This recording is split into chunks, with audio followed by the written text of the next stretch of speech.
E aí pessoal, tudo bem com vocês? Eu espero que vocês estejam maravilhosamente bem e hoje eu lhes trago uma partida interessantíssima, uma jogada entre Bobby Fischer e Paul Keres. Essa é uma partida que você com toda certeza vai curtir mais se você tiver algum contexto acerca do jogo, porque o Bobby Fischer em 1959 era um prodígio de 16 anos, o grande mestre mais jovem da época, enfrentando o Paul Keres, que é uma lenda do xadrez soviético, no seu auge. O fato do Bobby Fischer ganhar um jogo aqui, outro jogo ali, não era algo que mandava uma mensagem, não era algo que dava medo nos soviéticos, porque é normal que algum jogador soviético, por exemplo, vá acabar perdendo o jogo porque deixou passar uma combinação tática que um gênio, um prodígio vai ver.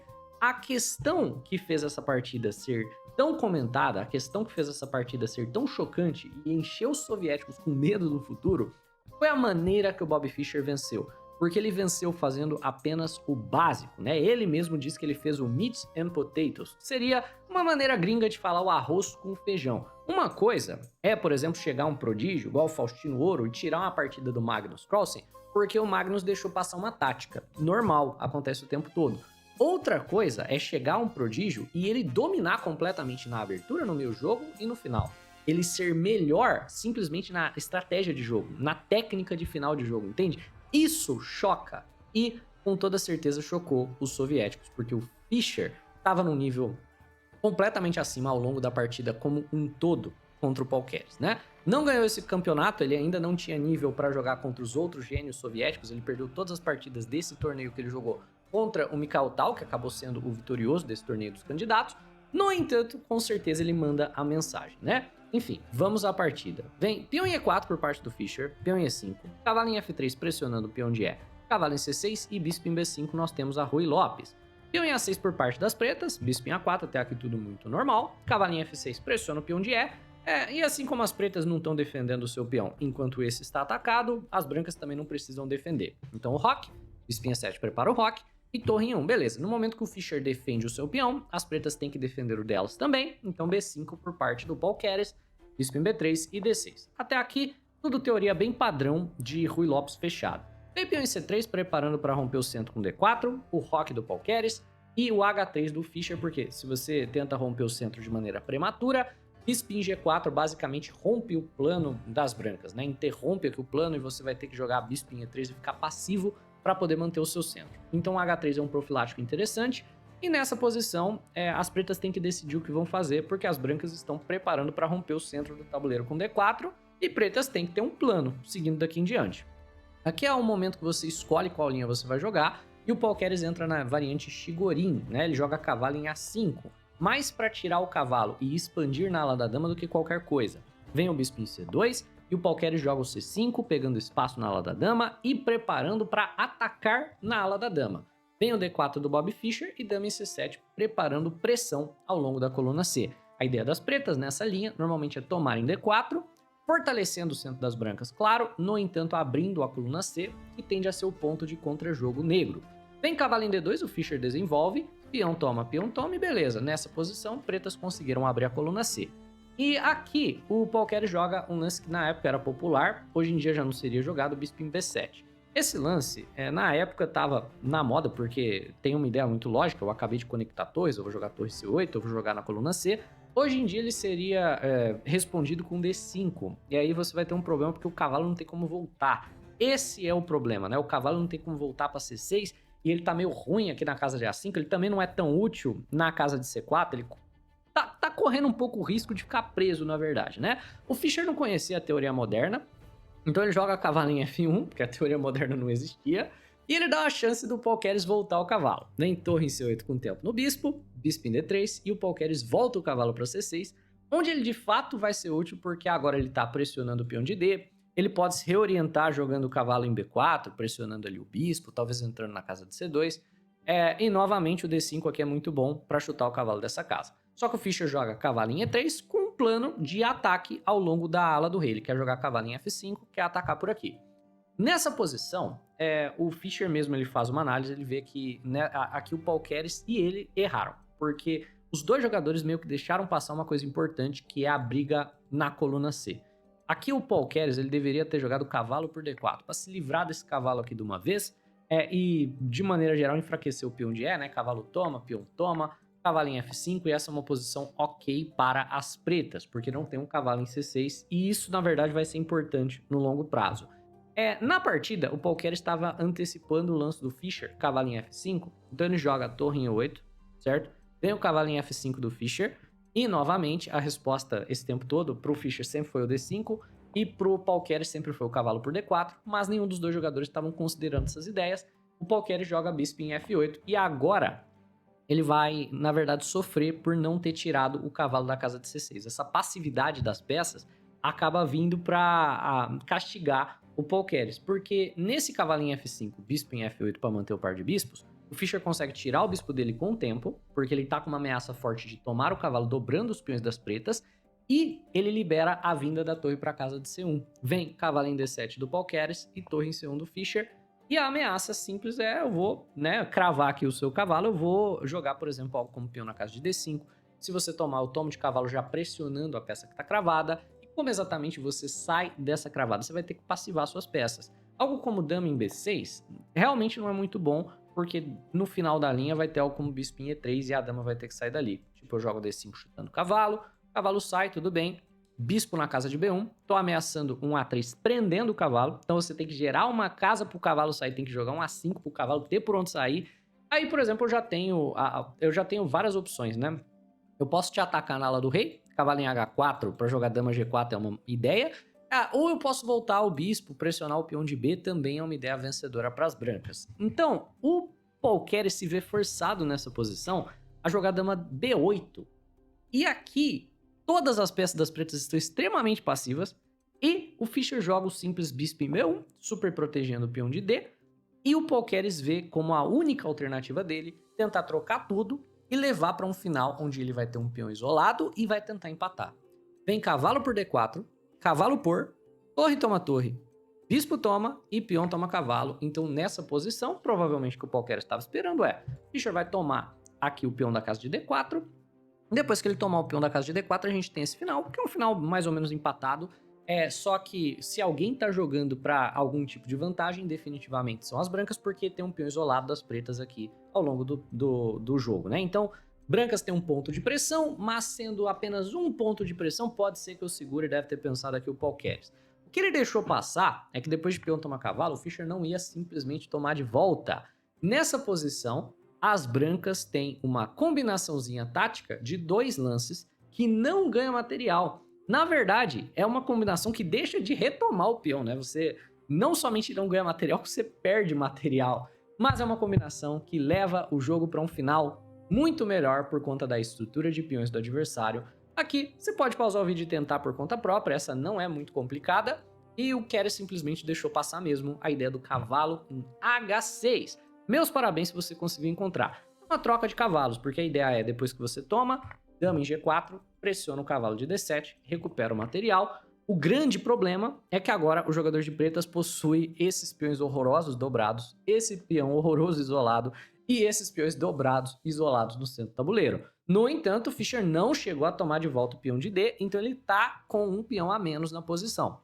Mas se ele fizer o básico bem feito, os peões vão cair 1 a 1 e ao longo de muitos lances, né, o Fischer vai chegar no final com vários peões a mais, onde talvez ele converta a vitória. Só que o Paul Keres não caía fácil, né? Ele jogou bispo em D5, uma manobra muito precisa para trazer o bispo de volta para a ala do rei e defender tudo, defender o peão de F, certo? Pressionando o peão de E, você não pode tomar porque tá cravado. Então, Fischer joga dama em F5, certo? Pressionando o bispo. Vem torre em E5 por parte do Paul Keres, pressionando a dama em F3, e nessa posição, o Paul Keres, que não caía fácil, começa a pressionar o peão que está cravado, e ele gera um plano, ele bola um plano para ganhar o segundo peão na posição e consertar a sua estrutura. F5, a ameaça, tomar aqui na casa de E4, você não pode tomar porque o peão está cravado a dama, está cravada a torre, e se você deixar o Paul Keres tomar esse peão aqui, aí já era, aí você vai estar completamente perdido. Então Fischer joga bispo em F4 com o tempo na torre. Eu sei que tomar o peão vem com o tempo na dama, mas é muito importante para os iniciantes, né, considerar os cheques. Se peão toma, bispo toma é cheque. Então, depois que você retoma, vai cair esse peão também, né? O jogo tá completamente perdido. Então o Paul Keres só joga a torre em E8 e o Fischer joga a dama em H5, pressionando o peão de H. Ele tá também cravando o peão de F, né? Então você não pode tomar de peão, você pode tomar de bispo, no entanto, e o Pauqueres o faz. E nessa posição, você vê que o Fischer deixou cair o segundo peão dele, né? Ele tava já com um peão a menos, agora tá com 2 peões a menos. No entanto, é o básico bem feito, que é basicamente o título dessa partida. Ter 2 peões a menos não importa tanto quando o seu adversário ele tem os peões tão fracos como estão os peões do Keres, né? A expectativa é que os peões vão cair por conta própria. Claro que você vai ter que fazer um trabalho bem feito, vai ter que ter uma boa técnica, mas, por exemplo, o peão de H já tá atacado 2 vezes. Então, o Fischer joga F3, certo? Para tirar o bispo daqui. Não tá ganhando material, porque o bispo pode sair defendendo a torre. Só que agora ele recusa a troca de torre, joga a torre em C1 com o tempo, bispo em D7, e ele começa a recuperar os peões que vão caindo. Bispo toma H6. Vem torre em E6 do Keres, pressionando o bispo. Nessa posição, o Fischer decide que ele prefere levar essa posição para um final. O computador prefere bispo em D2, mantendo um pouco de material no tabuleiro. No entanto, o Bob Fischer troca, ele joga bispo, toma bispo e vai para um final. E se as pretas jogarem muito, muito bem, é um final empatado. Só que o Keres acaba não conseguindo defender, porque é uma posição que um computador consegue defender, mas um ser humano não, por conta da quantidade insana de fraquezas que ele tem na posição. Então, beleza. Fischer recupera um dos peões, vai para o final. Não tá caindo em F5, tá? Vale a pena dizer, porque tem torre em E8 cheque, em E1 cheque, perdão. Então, dama em H4 joga o Fischer pressionando o peão de D. Dama em F6 joga o Keres e o Fischer decide, ok, vamos então para um final de rei, torre e bispo contra rei, torre e bispo. Dama toma, torre toma e beleza, eu tô com peão a menos, mas eu tenho a coluna aberta. Aqui o Bob Fischer, ele joga rei em F2 e ele considera esse lance uma imprecisão. Ele fala que é uma perda de tempo, que ele deveria ter jogado torre em C7, e aí ele faz um cálculo e ele diz que o torre C7 ganhava. Curiosamente, como dizia o Zigbert Tahashi, todo final de torre empata, né? É uma frase que é obviamente uma piada, mas é uma frase interessante. O torre em C7 do Fischer não ganha, parece que ganha, mas não ganha. Torre em C7, o Fischer achava que ganhava, bispo em E6 pressionando o peão de A e também gerando aqui uma ideia de plantar o bispo na casa de C4 para segurar o peão de B. B3 dizia o Fischer, e aqui a análise do Bob Fischer é que ele ia conseguir jogar torre em A7 e ele estava praticamente ganho. No entanto, o Pauqueres conseguiria sim empatar essa posição. Bastaria para ele jogar bispo na casa de F7 para poder ativar o rei, né? Então esse lance aqui é importante para poder trazer o rei. Torre em A7 e agora ele joga um F4 para impedir que o Fischer ative o rei dele. Entrega o peão de A. Torre por peão de A. Torre em E6 aqui jogaria, né? Pelo menos o Pauqueres. Ameaçando infiltrar, algo como bispo na casa de E4, e o Pauqueres aqui tem um recurso, na verdade, para trocar tudo e ir para um final empatado, né? Que seria, traz o rei, né? E joga peão em D5 e troca torres, e o final, teoricamente, seria um final empatado, né? Então, rei G7, por exemplo, na posição, você jogar algo como rei na casa de F2, D5, troca as torres e beleza, esse é um final de bispos completamente empatado. Então, o rei em F2 marcado como uma imprecisão, é só o Fischer sendo rigoroso demais consigo mesmo, porque esse lance é perfeitamente aceitável. Vem rei G7 do Keres, ele crava o bispo do Pauqueres, torre em F7 descrava e rei na casa de E2 ativando o rei. F4 joga o Pauqueres, tentando manter os seus peões em casas escuras, longe do alcance do bispo de casas claras do Bob Fischer. Torre em A7 indo atrás do peão de A, e como nós comentamos, é impossível para o Pauqueres manter a vantagem material dele. Apesar de, nessa posição, o Pauqueres ter muitos peões a mais, né? Ele ter aqui um peão a mais, esses peões são tão fracos que eles vão caindo por conta própria. Mesmo que você tente manter, tipo, o bispo C8 para manter o peão de A, é simples para as brancas, né? Você troca torres, toma o peão de H, e o nosso rei está mais próximo desses peões, e portanto eles provavelmente vão acabar caindo aqui na posição. Portanto, o Pauqueres simplesmente deixa cair. Ele joga rei em F6. Torre por A6, torre em E7 cheque, rei em F2, e nessa posição é muito, muito, muito, muito importante para as pretas tentar a atividade de peça a todo custo. Não é tão impactante tentar segurar todas essas fraquezas, todos esses peões horrorosos, né? Para o Pauqueres empatar, ele tinha que sacrificar material mesmo e priorizar a atividade. Tinha que ter jogado bispo em F5, é o único dessa posição que empata. A ideia sendo, beleza, você está entregando aqui, o bispo toma, né? Rei toma, você está entregando o peão de D.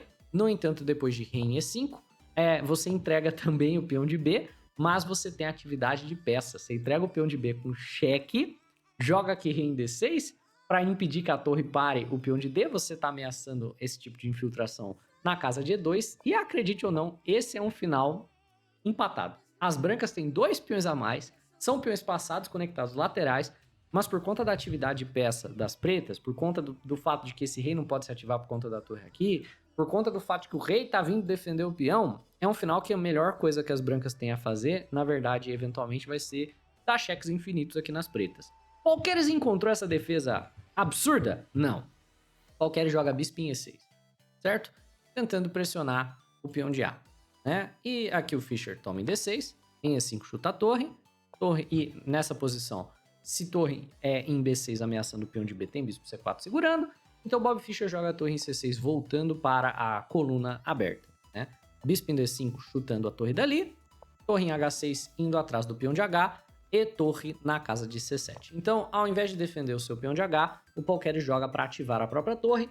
Nós fomos de uma posição onde o Keres tinha 2 peões a mais para uma posição onde ele tinha 1 peão a mais, para uma posição que o material estava igual, e agora o Fischer tem 1 peão a mais e o segundo peão está caindo aqui. Então você vê que essa questão dos peões fracos, ela basicamente traduziu para uma partida onde o Fischer conseguiu ir pegando peão a peão a peão a peão, até que ele tá praticamente com 2 peões a mais aqui no final. Torre em H5 joga o Fischer, rei em D6, torre em H6, rei em E5, torre em H5, rei em D6, parece que ele vai empatar, mas ele decide jogar torre em F5 indo atrás do peão de F. Beleza. Torre em C1, joga o Paul Keres pressionando o bispo, bispo em D3 e torre em D1 pressionando o bispo de novo. Rei em E2, torre G1 pressionando o peão de G, e novamente parece que eles vão empatar. Rei F2, torre D1, rei em 2, torre G1, e o Fischer decide, ok, e atrás do peão de F foi meu burro mesmo, eu vou jogar torre G5, eu vou manter o meu peão de G. E bispo toma A2, trocando o peão de A pelo peão de H, bispo toma B5, o Fischer prefere tomar o peão de B e depois tomar o peão de H, que é uma decisão muito inteligente. Vem torre em B1 por parte do Paul Keres, pressionando o peão de B, Fischer joga rei em D3, deixa ele cair, é só não cair com cheque. H6, joga aqui o Paul Keres, pressionando a torre em H5 e o peão vai cair do mesmo jeito, só que vai cair com cheque, né?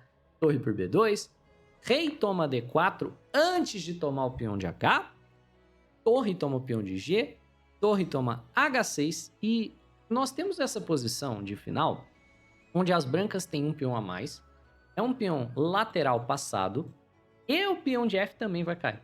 Mas não é somente o fato de que as brancas estão com um peão a mais, não é isso que faz a posição branca ser uma posição melhor. É mais o fato de que nós temos uma atividade de peça tremenda aqui na posição. E curiosamente, mesmo com esses peões a mais, se por exemplo a gente troca as torres, é um final empatado. Se a gente troca os bispos, é um final empatado.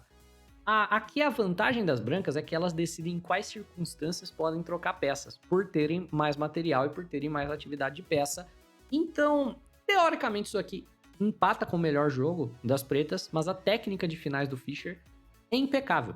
Vem rei em E4, o Fischer pressiona o peão de F, torre em G5, o Keres pressiona o bispo, e para você entender como o Fischer estava confortável aqui no seu jogo, ele poderia até entregar o bispo e ainda não dava para perder, isso aqui é um empate teórico, não tem risco nenhum das brancas perderem essa posição, mas o Fischer joga bispo em A6. E nessa posição, o lance que o Paul Keres deveria ter jogado, curiosamente, né, é o lance bispo em B1, é o lance que o Keres, ele tinha até preparado com seus colegas soviéticos, né, esse lance bispo B1. Como assim preparado? Na época, a partida ela era adiada no lance de número 40, então você selava o seu lance no envelope e você ia continuar a partida somente no dia seguinte. Esse lance ele foi preparado durante essa pausa, de um dia para o outro, entre as partidas. Só que o Paul Keres, eles tinham estudado esses finais aí com tanta profundidade, que o Paul Keres, na verdade, não se lembrou da análise como um todo, até porque isso aqui é uma análise que já passaram 20 lances do que foi adiado, né? Mas eles, de fato, tinham feito essa análise. E bispo em B1 é o lance que o Paul Keres deixou passar. Ele joga bispo em F7, e esse lance, na verdade, não segura. Por que esse lance não segura? Porque nessa posição, as brancas jogam bispo na casa de C8. Bizarro, né? Aqui é a preparação, né? Não vai ter nenhuma ideia de torre em F check. E as brancas vão conseguir, na verdade, manter esse rei longe da casa de F6, que é muito importante para esse empate. Você vai ver, você vai ver. Muito complexo, mas você vai ver. Torre em G6. E ó, só para demonstrar a ideia. Se você troca torres aqui, pô, eu tô com 2 peões a mais, né? Troquei torre com 2 peões a mais. Vitória fácil, certo? Errado. O jogador de pretos vai jogar rei na casa de F6, ele não deixa o peão de F fazer progresso, certo? E o peão de H também não vai conseguir progredir. Você pode jogar H4, né? Você pode tentar jogar um H5, você pode até tentar preparar um peão na casa de H5. Então vamos dizer bispo aqui, sei lá, bispo aqui, e você pode até jogar um H5. Mas com o rei em F6, quando você jogar o H6, o peão vai ser perdido, né? Rei G6 e o peão vai ser perdido quando eventualmente você jogar um peão na casa de H6. Não tem como vencer, é um final completamente morto, empate morto. Então quando joga a torre G6 aqui, o Keres, ele quer trocar torres e entrar no empate morto. No entanto, o Fischer, ele vai trocar torres somente quando ele conseguir impedir o rei do adversário de entrar na casa de F6 e fazer essa fortaleza. Ele joga a torre em H7, em F8 joga o Keres, bispo em G4 joga o Fischer, torre G7 oferecendo a troca de torres, torre em H6, ele vai tomar o peão e começar a progredir. E aí torre G6 joga o Paul Keres, oferecendo a troca de torres de novo. Nessa posição, a coisa é diferente. Por quê? Não tem fortaleza porque não tem rei em F6. Torre toma, bispo toma, rei por F4, rei G7 e rei G5. Fischer consegue manter o rei do adversário longe da casa de F6. Ok, bispo em D3 ainda não é um final fácil. Por que não é um final fácil? Porque a ideia do Paul Keres é sacrificar esse bispo pelo peão de F. Como assim? Vamos dizer que você jogue nessa posição rei em F4, né? Não é nem o rei em F6 o único lance que empata. É, por exemplo, bispo em E2 e bispo toma peão. Aí vamos dizer H4, o bispo toma peão, sacrificou o bispo no peão. Beleza, é o bispo do canto frio. A casa de promoção é escura, o bispo é claro. O rei do adversário pode só ir para G8 e H8 e ficar indo e voltando e não tem como ganhar. Acredite ou não, acredite em mim, você tá com uma peça e um peão a mais e não dá para ganhar esse final.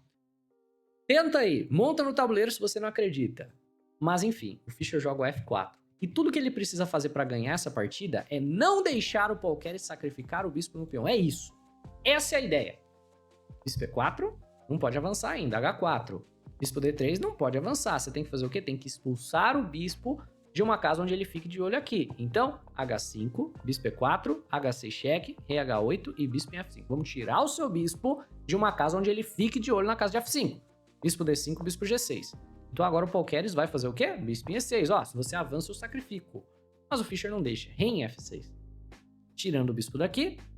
Bispo em C4. Aqui, por exemplo, um lance como o bispo na casa de C8 também, né, não ia ajudar tanto. O Fischer ia conseguir fazer progresso tirando o bispo da diagonal de outras maneiras, né? Enfim. Então, bispo em C4 joga o Paul Keres. Se você avança o peão, você ainda não pode, né? Porque se você avançar o peão, eu tenho como jogar bispo em D3 e sacrificar o bispo no peão. Então o Fischer tira o rei da frente, bispo em E6, bispo em H5, rei em H7, bispo em G4, tirou o bispo dessa diagonal e finalmente ele consegue avançar F5.